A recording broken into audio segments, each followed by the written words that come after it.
Hello, hello from Berlin Fashion Film Festival 2021. Following next, Emily McDermott from Wallpaper magazine will interview SD Bags designer Ronny Schröder. Join them discussing the topic of traditional craftsmanship, working with your hands, not being rushed in the age of digitalization, and they'll also be talking about the importance. Hi, I'm Emily McDermott, and I'm here speaking with Ronny Schröder today of SD Bags. Thanks, Ronny, for being here. We really look forward to speaking with you. Yeah, thank you for having me. I'm wondering if you could tell me a little bit about how the very first bag was made. Also, not just the story behind it, but how you actually make it, because I think it also represents, the way you make all of your bags.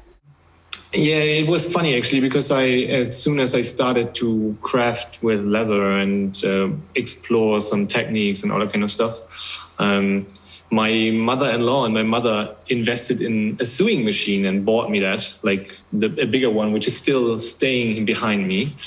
And funnily, as soon as the thing arrived, I decided to sew mostly everything by hand. So that was one of the main things. I love the fact that you will be able by 2 or 3 different tools to create something and completely made it really by hand. So actually this was the first thing what is still in the collection, in a lot of pieces, that everything is cut by hand, sewn by hand. All the edges are broken with a little tool. And so I started to create this really own technique style, I would say, of a mix of different things to create these pieces, which is, I love one piece patterns, which actually means that the pattern of the whole bag is one piece of leather, what is quite complicated to get the structure in. And even in this really first piece, you will see all the details which are still in my even more modern designs, I would say, 6 years later. So somehow I was lucky to create this really specific look and crafting idea, I would say, at this time in the beginning, because the beginning is for everybody is super intense. It's like the first album or so. You create your own voice in that time. You have much more time than you will ever have again.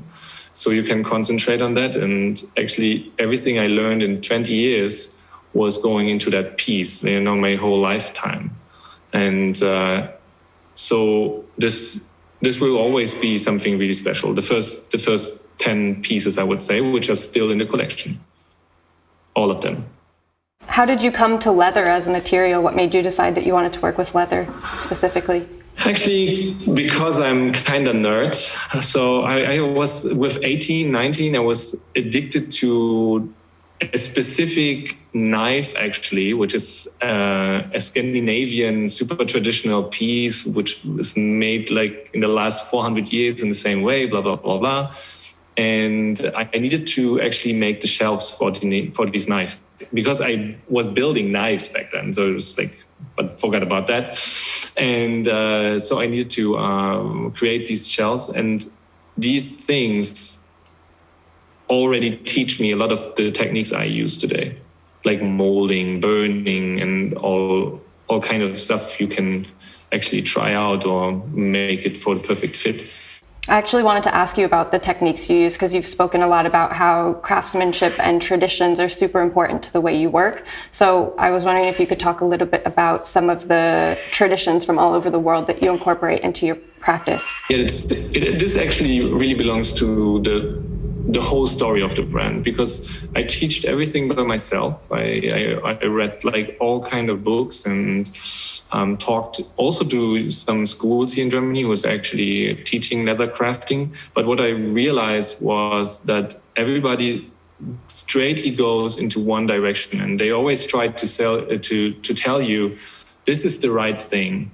And always if I hear something like that, like, okay, normally you don't do it like that, something in my head exploded. And then I actually want to do it, especially in the way you not do it.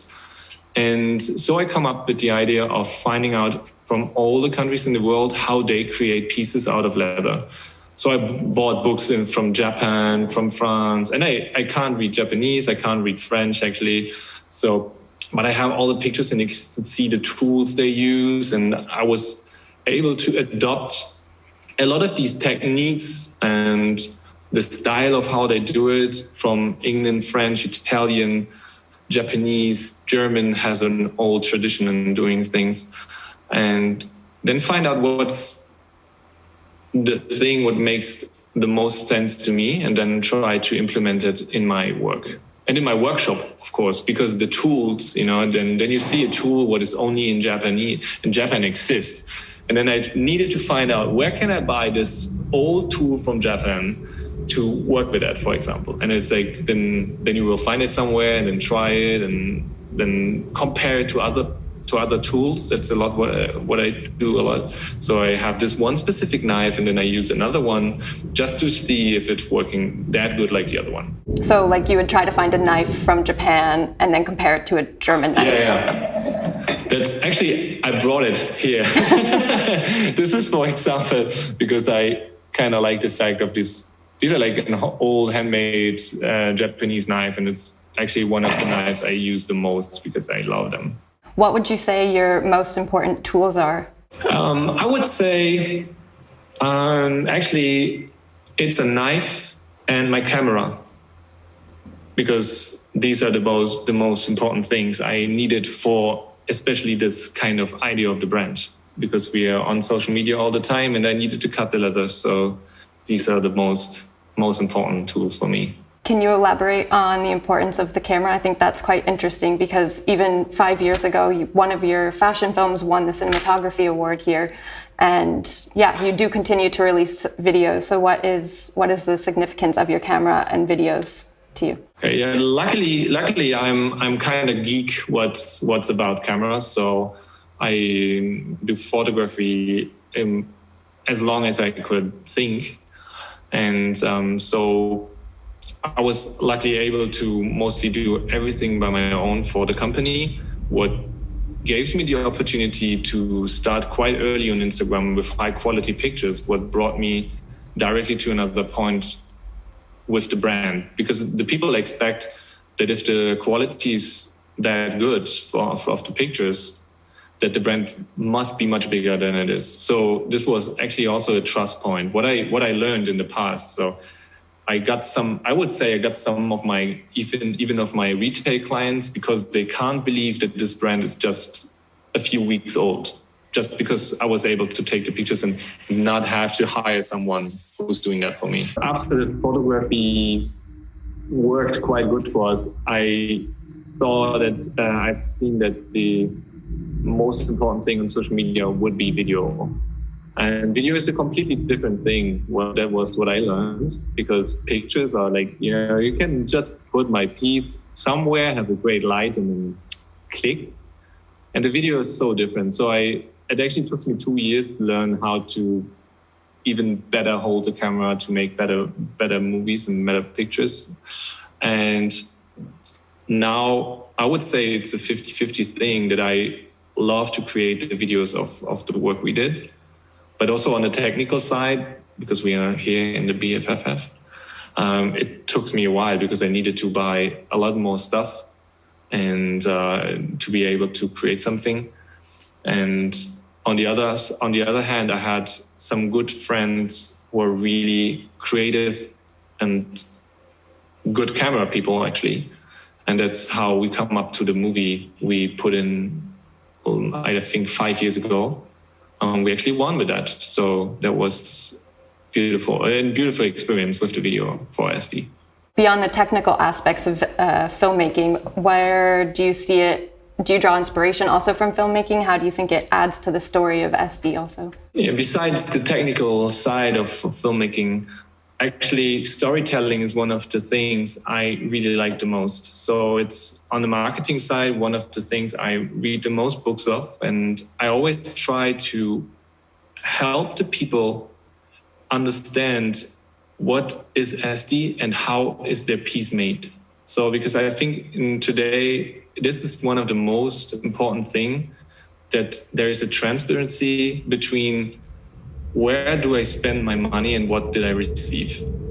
And we try to be really open from the beginning. So I always show my atelier, I show directly how I work. I even show the techniques which are really special for us, because I don't want to hide them. Because if somebody wants to copy it, they will copy it. So the filmmaking is also to give the people the chance to really see what we are and what we do. And so it's like always my biggest goal to really, that the people understand that the pieces take a lot of effort, and if they see like a snippet of 2 minutes making a bag, they could so much better understand what it is about. And that's why I love the fact of video. And what would you say SD is about? You know, you keep speaking about what it is and being transparent about it. So how would you actually define SD?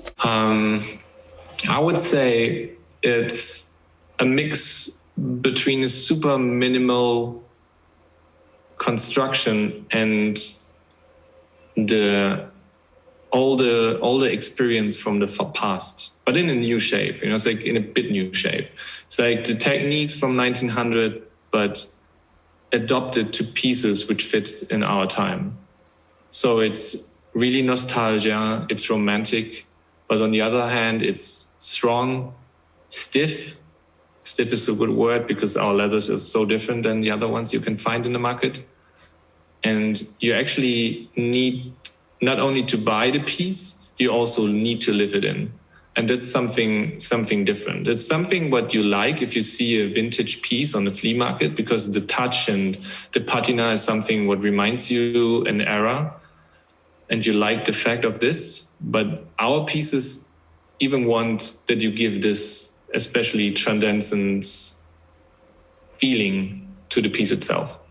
So that's a bit different to something that you can buy and it's just there. And our pieces are, in the first step is making them, and the second one is wear them in.